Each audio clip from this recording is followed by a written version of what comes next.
جو بیمار انسان فجر اور عصر کے وقت یہ دو صورتیں پڑھتا ہے تو اللہ تعالیٰ اس کی بیماری سے اسے شفا دے دیتا ہے۔ ناظرین، اسلامی روایات کے مطابق فجر اور عصر کے اوقات بہت ہی مبارک اور خاص ہیں۔ یہ وہ اوقات ہیں جب اللہ سبحانہ و تعالیٰ کی رحمتیں اور برکتیں خاص طور سے نازل ہوتی ہیں۔ بسم اللہ الرحمن الرحیم۔ ناظرین اکرام، فجر کے وقت اللہ تعالیٰ کی رحمتیں اور برکتیں زمین پر نازل ہوتی ہیں۔ حضرت ابو ہریرہ رضی اللہ تعالی عنہ سے مروی ہے کہ رسول اللہ صلی اللہ علیہ وآلہ وسلم نے فرمایا کہ جو شخص فجر اور عصر کے وقت اللہ کے ذکر میں مشغول ہوتا ہے، اللہ تعالیٰ اسے جنت میں جگہ دے دیتا ہے۔ عصر کے وقت بھی اللہ تعالیٰ کی رحمت کا دروازہ کھلتا ہے اور یہ دعاؤں کی قبولیت کا خاص وقت سمجھا جاتا ہے۔ اس وقت میں انسان کی دعائیں زیادہ قبول ہوتی ہیں۔ جو شخص بیمار ہو اور فجر اور عصر کے وقت قرآن پاک کی یہ دو صورتیں پڑھ لے تو اللہ تعالیٰ کی رحمت سے وہ بیماری سے شفا پا سکتا ہے۔ بیماری سے شفا کے لیے قرآن مجید میں کئی دعاؤں اور اعمال کا ذکر ہے جنہیں پڑھنے سے اللہ تعالیٰ کی رحمت اور شفا یابی کی امید رکھی جاتی ہے۔ قرآن کریم ہمارے لیے نہ صرف ایک بہترین ضابطۂ حیات یعنی زندگی گزارنے کا قاعدہ ہے، بلکہ اسی میں ہمارے لیے دنیا اور آخرت کی نجات ہے۔ اس کی برکت سے جسمانی اور روحانی بیماریاں دور ہوتی ہیں، جہالت اور گمراہی کی تاریکیاں کافور ہوتی ہیں، بد عقیدگی اور بد اخلاقی جاتی رہتی ہے اور خوش عقیدگی، خوش اخلاقی اور اللہ عز و جل کی معرفت حاصل ہوتی ہے۔ چنانچہ اللہ عز و جل قرآن مجید میں ارشاد فرماتا ہے، ترجمہ کنز الایمان، اور ہم قرآن میں اتارتے ہیں وہ چیز جو ایمان والوں کے لیے شفا اور رحمت ہے اور اس سے ظالموں کو نقصان ہی بڑھتا ہے۔ اس آیت کریمہ کے تحت مفسر قرآن امام فرماتے ہیں، قرآن کریم میں اللہ ہر طرح کی بیماریوں سے شفا عطا فرماتا ہے، وہ روحانی امراض ہوں چاہے جسمانی۔ قرآن کریم کا امراض روحانیہ کے لیے شفا ہونا تو ظاہر ہے ہی۔ اس کی تلاوت کی برکت سے بکثرت امراض جسمانیہ سے بھی شفا حاصل ہوتی ہے، برے عقیدے اور برے اخلاق دفع ہوتے ہیں اور عقائد حقہ اور معارف الہیہ اور صفات حمیدہ اور اخلاق فاضلہ صحیح عقیدے، اللہ تعالیٰ کی معرفت اور پہچان، بہترین صفات اور زبردست اخلاق حاصل ہوتے ہیں۔ وہیں مفسر قرآن علامہ ابن عطیہ اندلسی رحمۃ اللہ علیہ القوی نے یہ بھی فرمایا کہ اس بات کا بھی احتمال ہے کہ آیت کریمہ میں شفا سے دم اور تعویذات کے ذریعے بیماریوں میں قرآن پاک کا فائدہ مند ہونا مراد ہے۔ مفسرین اعظام کی مندرجہ بالا تصریحات سے پتہ چلا کہ قرآن مجید پورے کا پورا شفا ہے، لیکن بعض صورتوں کے متعلق احادیث مبارکہ میں صراحتاً یعنی واضح طور پر مختلف بیماریوں سے شفا کا بیان فرمایا گیا۔ جیسا کہ سورہ فاتحہ کے متعلق ارشاد ہے، حضرت سیدنا جابر رضی اللہ تعالی عنہ سے حضور سراپائے نور علیہ الصلاۃ والسلام نے فرمایا، اے جابر، کیا میں تجھے قرآن میں نازل شدہ سب سے اچھی صورت نہ بتا دوں؟ سیدنا جابر رضی اللہ تعالی عنہ نے عرض کی، کیوں نہیں یا رسول اللہ صلی اللہ علیہ وآلہ وسلم؟ تو آپ صلی اللہ علیہ وآلہ وسلم نے ارشاد فرمایا، یہ سورہ فاتحہ ہے۔ مزید فرمایا، اس میں ہر مرض کے لیے شفا ہے۔ محدثین کرام نے بیماروں پر قرآن مجید کی آیات پڑھ کر دم کرنے کی بھی کئی روایات نقل فرمائی ہیں۔ چنانچہ حضرت سیدہ عائشہ صدیقہ رضی اللہ تعالی عنہا بیان فرماتی ہیں کہ جب رسول اللہ صلی اللہ علیہ وآلہ وسلم کے اہل میں سے کوئی بیمار ہوتا تو آپ صلی اللہ تعالی علیہ وآلہ وسلم اس پر سورہ فلق یعنی قل اعوذ برب الفلق اور سورۃ الناس یعنی قل اعوذ برب الناس پڑھ کر دم فرماتے۔ حضرت سیدنا ابو سعید خدری رضی اللہ تعالی عنہ بیان فرماتے ہیں، ایک بار چند صحابہ کرام علیہم الرضوان سفر میں تھے، ان کا گزر عربوں کے ایک قبیلہ کے پاس سے ہوا۔ صحابہ کرام رضوان اللہ علیہم اجمعین نے ان سے مہمان نوازی کا مطالبہ کیا تو انہوں نے انکار کر دیا۔ اس قبیلے کے سردار کو بچھو نے ڈس لیا تھا۔ قبیلے والوں نے اس کی صحت کے لیے بڑے جتن کیے لیکن کسی چیز سے فائدہ نہ ہوا۔ پھر ان میں سے کسی نے کہا، تم اس صحابہ کرام کی جماعت کے پاس جاؤ، ہو سکتا ہے ان کے پاس کوئی نفع بخش چیز ہو۔ وہ صحابہ کرام رضوان اللہ علیہم اجمعین کے پاس آئے اور عرض کرنے لگے، ہمارے سردار کو بچھو نے ڈس لیا ہے، ہم نے اس کی صحت یابی کے لیے ہر قسم کی کوشش کر لی ہے مگر کسی چیز سے فائدہ نہیں ہوا، کیا آپ میں سے کسی کے پاس کوئی ایسی چیز ہے؟ ایک صحابی رضی اللہ تعالی عنہ نے فرمایا، ہاں اللہ کی قسم میں دم کرتا ہوں، لیکن ہم نے تم سے مہمانی طلب کی تو تم نے انکار کر دیا تھا، لہٰذا اب میں اس وقت تک تمہارے سردار کو دم نہیں کروں گا جب تک تم مجھ سے اس کی اجرت نہ مقرر کر لو۔ اس پر انہوں نے بکریوں کی ایک معین تعداد پر صلح کر لی۔ پھر وہ صحابی گئے اور الحمدللہ رب العالمین یعنی سورہ فاتحہ پڑھ کر اس پر دم کیا تو وہ سردار بالکل تندرست ہو گیا اور اس طرح چلنے لگا گویا اسے کوئی بیماری تھی ہی نہیں۔ پھر ان قبیلے والوں نے جو بکریوں کی تعداد مقرر ہوئی تھی وہ دے دی۔ بعض صحابہ کرام رضوان اللہ علیہم اجمعین نے کہا ان بکریوں کو آپس میں تقسیم کر لیتے ہیں۔ بعض نے کہا نہیں، یہ دم کی اجرت ہے، ہم اس کو اس وقت تک تقسیم نہیں کریں گے جب تک کہ نبی کریم صلی اللہ تعالی علیہ وآلہ وسلم کی بارگاہ میں حاضر ہو کر سارا ماجرا بیان نہ کر دیں۔ پھر دیکھیں کہ آپ صلی اللہ تعالی علیہ وآلہ وسلم اس میں کیا حکم فرماتے ہیں۔ جب صحابہ کرام رضوان اللہ تعالی علیہم اجمعین نبی کریم صلی اللہ تعالی علیہ وآلہ وسلم کی بارگاہ میں حاضر ہوئے اور سارا ماجرا عرض کیا تو آپ صلی اللہ علیہ وآلہ وسلم نے فرمایا تمہیں کس نے بتایا کہ یہ سورہ فاتحہ دم ہے؟ پھر آپ صلی اللہ علیہ وآلہ وسلم نے فرمایا تم نے درست کیا، ان کو آپس میں تقسیم کر لو اور اس میں سے میرا حصہ بھی دے دو۔ پھر آپ صلی اللہ علیہ وآلہ وسلم مسکرا دیے۔ حضرت سیدنا امام محمد بن عیسیٰ ترمذی رحمۃ اللہ علیہ روایت نقل فرماتے ہیں بے شک رسول اللہ صلی اللہ علیہ وآلہ وسلم نے فرمایا جب تم میں سے کوئی شخص نیند میں ڈر جائے تو وہ یہ دعا پڑھے اعوذ بکلمات اللہ التامات من غضبہ وعقابہ وشر عبادہ ومن حمزات الشیطان وان یکفرون، تو شیاطین اسے نقصان نہیں پہنچائیں گے۔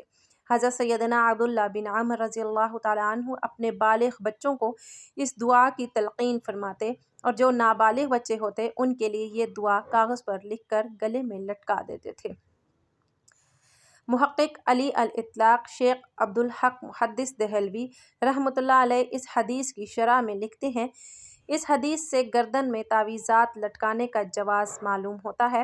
اس باب میں علماء کا اختلاف ہے، مختار یہ ہے کہ سیپیوں اور اس کی مثل چیزوں کا لٹکانا حرام یا مکروہ ہے، لیکن اگر تعویذات میں قرآن مجید یا اللہ تعالیٰ کے اسماء لکھے جائیں تو اس میں کوئی حرج نہیں۔ اعلیٰ حضرات امام اہل سنت مولانا شاہ امام احمد رضا خان رحمۃ اللہ علیہ فرماتے ہیں جائز تعویذ کے قرآن کریم یا اسماء الہیہ یعنی اللہ تعالیٰ کے ناموں یا دیگر اذکار و دعاؤں سے ہو اس میں اصلاً حرج نہیں بلکہ مستحب ہے۔ رسول اللہ صلی اللہ علیہ وآلہ وسلم نے ایسے ہی مقام میں فرمایا کہ تم میں جو شخص اپنے مسلمان بھائی کو نفع پہنچا سکے تو اسے نفع پہنچائے۔ قرآن حکیم کے ایک ایک حرف میں شفا ہے۔ جو مسلمان روزانہ آیات قرآنی کی تلاوت کرتے ہیں اور باوضو رہتے ہیں اللہ کریم ان کے لیے کشادگی پیدا کرتے ہیں۔ ایسے لوگ کبھی دنیاوی مسائل سے شاکی نہیں ہوتے، نہ انہیں ڈپریشن ہوتا ہے، ان کا دل اور دماغ پرسکون ہوتا ہے۔ جیسا کہ سورہ فاتحہ کو روزانہ پڑھنے والوں کا معاملہ رسول اللہ صلی اللہ علیہ وآلہ وسلم کا فرمان ہے کہ سورہ فاتحہ میں موت کے علاوہ ہر مرض کے لیے شفا ہے، تو آقائے دو جہاں صلی اللہ علیہ وآلہ وسلم کا فرمان اس کی ضمانت دیتا ہے کہ سورہ فاتحہ پڑھتے رہنے والوں پر آسانیاں پیدا ہوتی ہیں۔ جو کوئی بھی سورہ فاتحہ کا عامل بن جاتا ہے، اس کا بے تحاشا ذکر کرتا ہے تو ایسے لوگوں پر معاشی تنگی نہیں ہوگی اور انہیں غیب سے رزق ملے گا، بیمار ہوں گے تو جلد صحت یاب ہوں گے۔ سورہ فاتحہ کے عامل جب کسی کو دم کرتے ہیں تو موذی امراض سے چھٹکارا حاصل ہو جاتا ہے۔ اگر کوئی انسان کسی مصیبت کا شکار ہو جائے اور کوئی راہ نہ دکھائی دے تو اسے چاہیے کہ 40 روز تک سورہ فاتحہ 125 بار پڑھ لیا کرے۔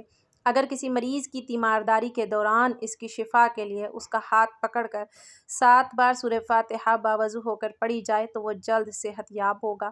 اللہ تعالیٰ نے انسانوں کو پیدا کر کے اور زمین پر بھیج کر بے یار و مددگار اور شطر بے مہار نہیں چھوڑا بلکہ ان کی رشد و ہدایت کے لیے انبیاء اور رسول کا ایک عظیم سلسلہ شروع فرمایا جو بستیوں اور علاقوں کی طرف مبعوث کیے گئے۔ ہر نبی کو اللہ تعالیٰ نے کوئی نہ کوئی معجزہ عطا فرمایا اور وہ معجزہ علاقے اور دور کے مطابق ہوتا تھا۔ سیدنا موسیٰ علیہ السلام کے دور میں جادو اپنے عروج پر تھا تو اللہ تعالیٰ نے موسیٰ علیہ السلام کو ویسا ہی معجزہ عطا فرمایا۔ سیدنا عیسیٰ علیہ السلام کے دور میں حکمت اور طب اپنے عروج پر تھی تو اللہ تعالیٰ نے سیدنا عیسیٰ علیہ السلام کو ویسا ہی معجزہ عطا فرمایا کہ وہ کوڑی اور برص کے مریض کے جسم پر ہاتھ پھیرتے تھے تو اللہ تعالیٰ اس مریض کو شفا دے دیتے تھے۔ سیدنا داؤد علیہ السلام کے دور میں لوہے کا کاروبار اور لوہے سے زرہیں وغیرہ بنانے کا فن اپنے بام عروج پر تھا تو اللہ تعالیٰ نے سیدنا داؤد علیہ السلام کو ویسا ہی معجزہ عطا فرمایا کہ آپ علیہ السلام کے لیے لوہے کو نرم بنا دیا گیا تھا۔ بالکل اسی طرح جناب محمد رسول اللہ صلی اللہ علیہ وآلہ وسلم کے دور میں فصاحت و بلاغت اپنے عروج پر تھی۔ عرب میں فصیح اور بلیغ شعراء کا طوطی بولتا تھا اور عرب میں بڑے بڑے شعراء موجود تھے تو اللہ تعالیٰ نے جناب محمد رسول اللہ صلی اللہ علیہ وآلہ وسلم کو ویسا ہی فصیح و بلیغ معجزہ قرآن کی صورت میں دیا جو یقیناً فصاحت و بلاغت کا ایک عظیم شاہکار ہے۔ پہلے نبیوں کے معجزے ان کے دنیا سے جانے کے ساتھ ہی ختم ہو گئے، لیکن آقا علیہ السلام کا معجزہ قرآن کی صورت میں آج بھی موجود ہے اور تا قیام قیامت موجود رہے گا، کیونکہ اللہ رب العزت نے اس کی حفاظت کا ذمہ خود لیا ہے۔ اِنَّا نَحْنُ نَزَّلْنَا الذِّكْرَ وَإِنَّا لَهُ لَحَافِظُونَ۔ ترجمہ: بے شک ہم نے ہی یہ نصیحت نازل کی ہے اور بے شک ہم اس کی ضرور حفاظت کرنے والے ہیں۔ قرآن کریم کے بہت سارے فضائل ہیں۔ قرآن مجید ایک لا ریب یعنی شک و شبہ سے پاک کتاب ہے، اسی لیے قرآن کریم کے ایک ایک حرف میں شفا ہے۔ قرآن شفا ہے، بیماری والا معاملہ ہر بندے کے ساتھ ہے۔ ہر بندہ بیمار ہو جاتا ہے اور اسے شفا کے لیے علاج معالجہ کی ضرورت ہوتی ہے۔ قرآن مجید اللہ تعالیٰ کا کلام ہے، یہ شفا ہے۔ اللہ رب العزت قرآن پاک میں فرماتے ہیں، جس کا ترجمہ یہ ہے، اور ہم قرآن میں سے تھوڑا تھوڑا نازل کرتے ہیں جو ایمان والوں کے لیے سراسر شفا اور رحمت ہے اور وہ ظالموں کو خسارے کے سوا کسی چیز میں زیادہ نہیں کرتا۔ اس آیت کے تحت مولانا عبدالسلام بھٹوئی رحمۃ اللہ علیہ لکھتے ہیں، اگرچہ اس آیت میں شفا سے اولین مراد روحانی شفا یعنی کفر و نفاق، شکوک و شبہات اور جہل سے شفا ہے، مگر اس کے احکام پر عمل کرنے سے انسان جسمانی بیماریوں سے بھی شفا پاتا ہے اور ان سے محفوظ بھی رہتا ہے۔ اس کے علاوہ احادیث صحیحہ سے ثابت ہے کہ قرآن دم کے لیے پڑھا جائے تو اس سے مسلم اور کافر دونوں کی جسمانی بیماریاں دور ہوتی ہیں۔ اللہ سبحانہ و تعالی قرآن پاک میں یوں ارشاد فرماتا ہے، اے لوگو، بے شک تمہارے پاس تمہارے رب کی طرف سے عظیم نصیحت اور اس کے لیے سراسر شفا اور سینوں میں ہے اور ایمان والوں کے لیے سراسر ہدایت اور رحمت ہے۔ ایک اور مقام پر اس طرح ارشاد ہوا، ترجمہ: اے نبی کریم صلی اللہ علیہ وآلہ وسلم، کہہ دیجئے یہ قرآن پاک ان لوگوں کے لیے جو ایمان لائے ہدایت اور شفا ہے۔ فجر اور عصر کے اوقات میں کچھ مخصوص صورتوں کا پڑھنا خاص سمجھا جاتا ہے اور ان میں سے دو صورتیں سورۃ الفاتحہ اور سورۃ الاخلاص بہت اہم ہیں۔ اگر کوئی شخص بیمار ہے تو اس بیماری سے نجات کے لیے سورہ فاتحہ اور سورہ اخلاص کو فجر اور عصر کے اوقات میں پڑھیں۔ دونوں صورتوں کو 5 سے 7 بار پڑھنا مفید ہے۔ اول و آخر میں اتنا ہی درود پاک پڑھیں جتنی تعداد میں یہ صورتیں پڑھنی ہوں۔ اللہ تعالیٰ کے قرآن میں ذکر کیا گیا ہے کہ وہ اپنے بندوں کی دعاؤں کا جواب دیتا ہے۔ اگر کوئی شخص فجر اور عصر کو اوقات میں صحیح نیت کے ساتھ سورہ فاتحہ اور سورہ اخلاص پڑھ کر اللہ تعالیٰ سے شفا کی دعا کرے تو اللہ تعالیٰ اس کو بیماریوں سے شفا دے دیتا ہے۔ قرآن پاک کی یہ دونوں صورتیں یعنی سورہ فاتحہ اور سورہ اخلاص نہایت ہی فضائل و اہمیت کی حامل صورتیں ہیں اور ہر مسلمان کو ان دونوں صورتوں سے استفادہ حاصل کرنا چاہیے اور ان دونوں صورتوں کو اپنی زندگی میں ضرور شامل کر لینا چاہیے۔ اس کے علاوہ جو لوگ اٹھتے بیٹھتے چلتے پھرتے سورہ اخلاص کا ورد کرتے ہی رہتے ہیں تو ان کے لیے بھی خصوصی انعامات کا ذکر کیا جاتا ہے۔ احادیث نبوی صلی اللہ علیہ وآلہ وسلم سے معلوم ہوتا ہے کہ سورہ اخلاص کا زیادہ سے زیادہ ورد انسان کی دنیاوی اور اخروی تمام ضرورتوں کے لیے کافی ہے۔ لہٰذا ناظرین کرام، ان دو صورتوں کو ضرور ضرور اپنی روزمرہ کی زندگی میں شامل کر لیں اور ان سے جس قدر ممکن ہو فائدہ حاصل کریں۔